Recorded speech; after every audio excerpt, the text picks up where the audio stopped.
Oh, we're just looking at this beautiful fabric that these are made of because we're girls, of course, and we love things like this. Welcome. Well, thank you so much for having me. We should probably introduce ourselves. So Rach from Spin Sisters was lucky enough to be on the couch last week. Dan was interviewing myself and Lainey. We're doing a female DJ course and we're offered to do a slot here every week to interview up-and-coming and also well-established female DJs. So Justine, welcome. Welcome to the couch. Thank you so much for having me here tonight. It's exciting, isn't it? Such a wonderful vibe. I'm feeling so grateful to be here. How do you know the guys at North Coast events? Because, they seem to be bringing in a lot of very amazing people, you included. So when I moved here in February, one of my CDJs just stopped working and I contacted Sean to get it fixed, and he was such an angel, got me in contact with Jazz and they fixed it up, and he also helped me out with the controller to mix in the time while it was getting fixed, and I felt really welcomed and so grateful that the CDJ actually broke. And it brought you to here. So you've moved up from Melbourne. Tell us what brought you up to the Byron Shire. I applied for a scholarship to study at SAE to do music production, and I was lucky enough to receive it. So I took the opportunity and moved up within about 10 days. I had to close up my life and wrap it all up in Melbourne, and moved up here in February and have been studying music production at SAE, and it's been an amazing time, and I'm so grateful for it. And you've also got your CDJs here, and you're pretty keen to play a little bit later on. So tell us about your journey into DJing, because it didn't sort of come very easily to start with, did it? And that's also part of the reason that we're starting a female DJ course, because I think a lot of women come across the same sort of thing. So just talk us through how it started for you. So I wanted to DJ for a few years, and I was finding, there was a lot of passion for the music and I really wanted to get around it, but I was also feeling extremely intimidated to begin that journey. Like a lot of industries, it's extremely male-dominated, and, I didn't really know where to start. Talking to a lot of people about it, I felt really overwhelmed when they'd speak about, all the different lingo and the terminology and everything like that. So, it took me a bit of time before I actually got my start with DJing, and I did a competition called Your Shot, and basically over 6 weeks they train you up to be a DJ, and that was under a year ago now, and it's just been a whirlwind ever since, and I haven't looked back. It's been amazing. So what's your style of playing, and when they're teaching you, do you still have sort of free rein to be, your unique self and to bring whatever you want into the whole picture? With the competition, you mean? They were really encouraging of different genres. So basically they gave us 5 weeks of training, and they just basically taught us the basics like beat matching and, how to use a loop, and just the effects as well. Like they just taught you the basics, but you could come with your music, whatever you're into, and they helped you to put a set together. And Did you practice a lot? Oh, it was a 25-minute set, and I have never practiced so hard in my life for something. I really knew my set off by heart because I just felt so overwhelmed with standing in front of people for the first time and playing music. It feels like a really huge responsibility. You're responsible for the vibe, really. And so, you're not only just thinking about, if you're going to do it right, but you're thinking, am I playing the right tracks? Or, will anyone like this? So, the first set especially, you put so much energy and effort into it. What made you want to become a DJ to start with?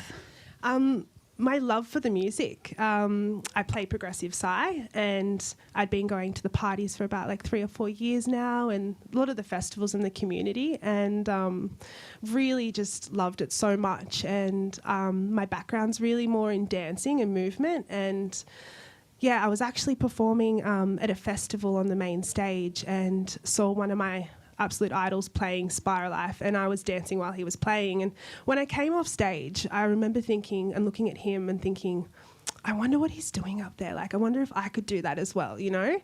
But also thinking, oh, maybe I can't do that. And yeah, it took me a bit of time before I really, really believed in myself. And was there a moment where you realised, oh yeah, I can do this, or did you sort of always believe that you could, but just really actually didn't have the skills or didn't know how, or hadn't been taught?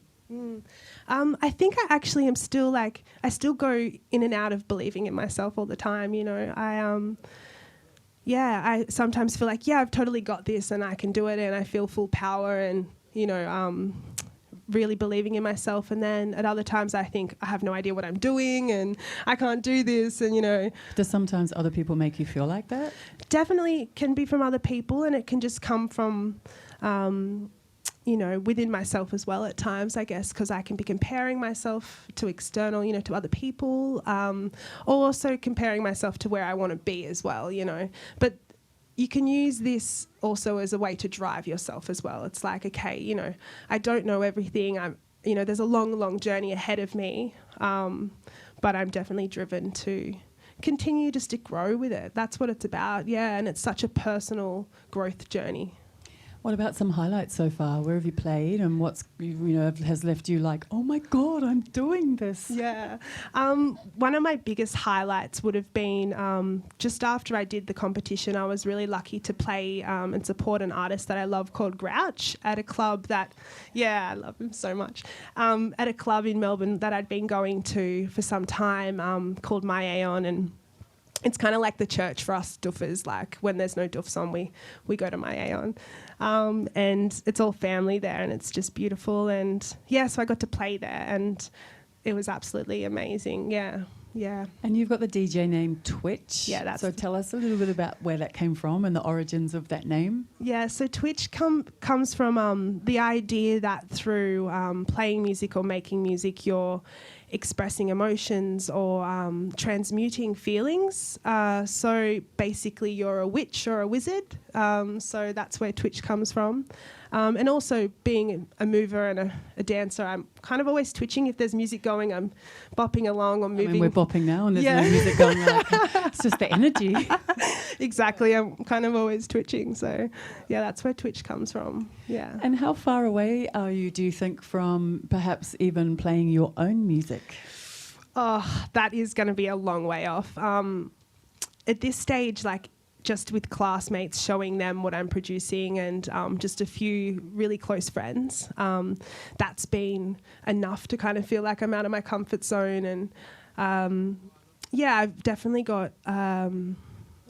put a bit of I have a high standard on myself. I'm not going to just release something which I don't really stand behind. So I'm also aware that, you know, I will release something eventually and then in years later I'll probably look back and think that wasn't very good then either. But yeah, it will get to a point. Maybe next year sometime, but maybe not. Yeah. Are you going to go under the same name? Will it be tWitch? Yes, yeah, definitely. And your record label, and then you'll have the whole thing. Yeah. What about if there's, you know, other women watching this, which I'm pretty sure there are, and they might have had an experience themselves, or maybe if you're listening, you've had an experience yourself where you really wanted to do something, particularly in the technical realm, and someone or something or yourself, you've told yourself, oh, I can't do that, you know, and you've just put it aside, but it's always been in your mind that that's the thing that you really want to do, you know, and you've kind of broken through that. So yeah, what do you have to say to those women? I guess I would just say, give it a go. I mean, it's so easy just to say that, but really at the end of the day, what have we got to lose? You know, I was just speaking with Madeline before and we're just saying, you know, we often will put things off and we'll go, oh, I'll do that later, I'll do that another time. But when will that time be? You know, we're acting as though we have another life, another opportunity if we're doing that. And it's just, the time is now. And I think, you know, with everything that's going on in the world especially, it's pretty heavy. So I think it's really important, if there is something that makes you feel excited, makes you feel passionate and alive, whatever it is, if it scares you especially, just go after it. So. Yeah. You'll find them, no matter if you fail or succeed or whatever that means, you will grow and you'll learn a lot about yourself. And Do you have a lot of other women around you that are sort of in the same position? So, for example, starting off in music or even in music production. What's the ratio like at SAE, for example, between men and women? To be completely honest, at SAE, it is more men than women. There are a few women, so there's not a whole lot though. In Melbourne, I found... Not yet, exactly. Just give it some time. But yeah, in Melbourne, I'm really grateful to be in a little bit of a hub, a little bubble community with some women DJs and producers, and we're all a part of a Facebook group where we share ideas and, our mixes and stuff in there. So, we're all supporting each other, and yeah. Makes such a difference, doesn't it? I think if you set off to do something by yourself, then you can talk yourself out of that.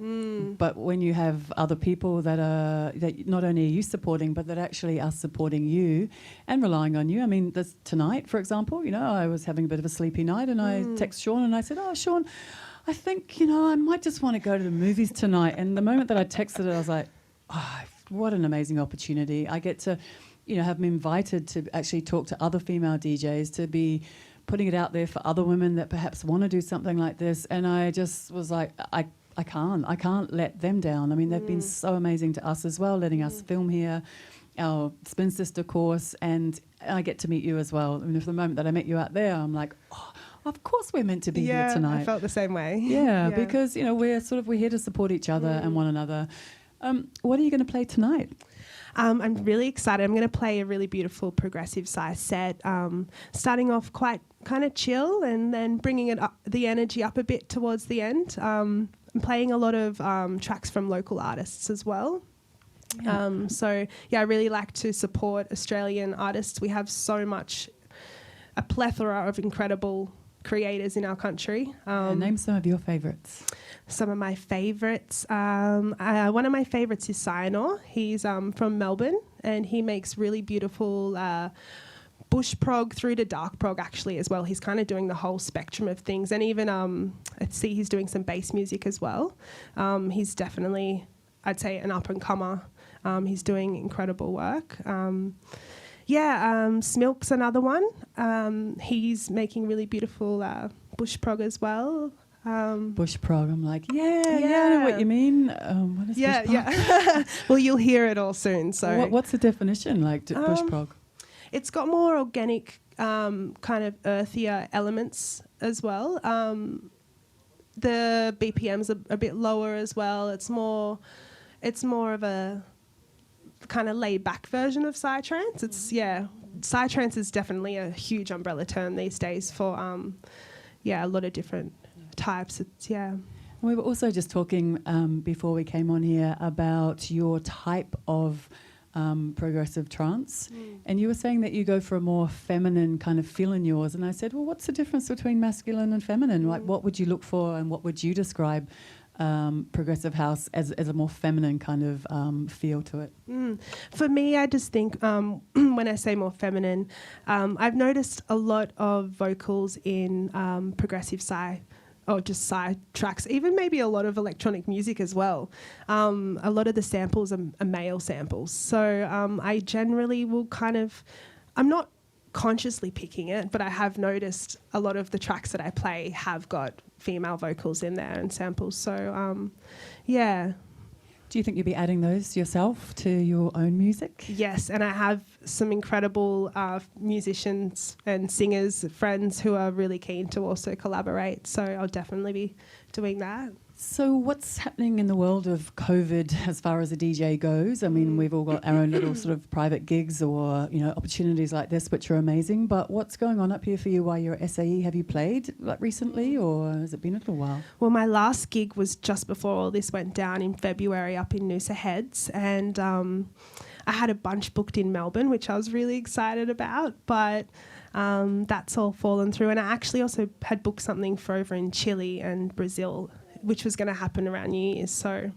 that's okay. It's not happening. That's fine. I've been really focused on production, and I've just found a lot of time to do that. So that's been, a blessing, I think, to be able to do. Have you been doing anything online? Because, everything is happening this way, and also recording sets. Like, are you putting them up somewhere where people can just listen to them at home at their own will?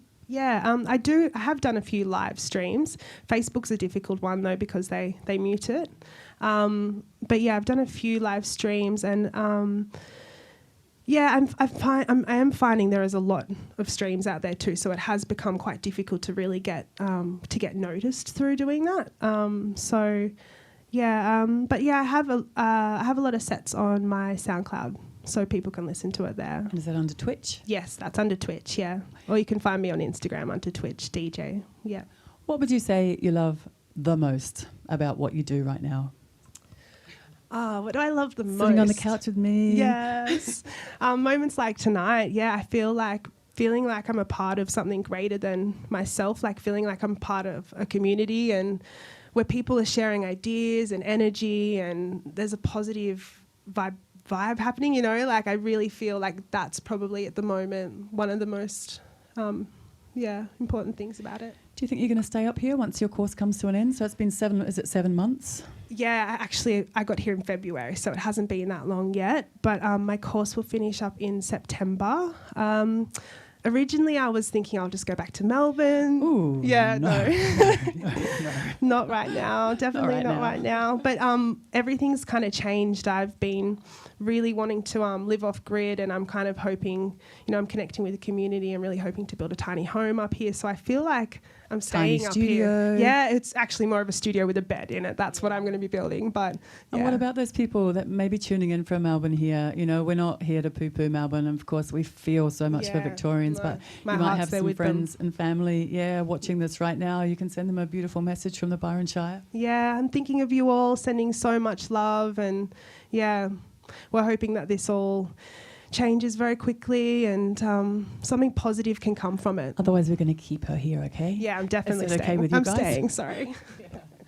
Oh, and we just got Sean sitting here behind the camera. It's such a beautiful, organic feel to this. I'm not someone that would usually be in front of a camera. This is your first time doing this. Yes, it is, yeah. Yeah, and we're like, we're just going to sit on the couch and have a chat. Like, what a beautiful thing to be able to do. And thank you, Sean, and to everyone at North Coast Events for actually providing this opportunity for us to share, you know, what's inside of us. And listening to Madeline's interview earlier. Amazing, so inspiring. Wow. Yeah, she's a really empowering woman. Yeah. Yep, really incredible. Learning about the comets and stars and moons and, all of that. Yeah. What more could you want? Yeah, apart from to hear your set. Yeah, well, that's going to happen. I'm excited. Yeah. What do we have coming up next? We're going to a Pineapple Laser video. Oh, we go. Is that the video? No, it's the one before. It's like, wow, she's amazing. Wow, she's amazing. Pineapple Laser here. Thank you so much. Thank you so much for having me. Twitch. Thank you. Thank you. Keep an ear out. I mean, you're going to see her play a beautiful set just a little bit later on tonight. But otherwise, back to Pineapple Laser, or onto Pineapple Laser.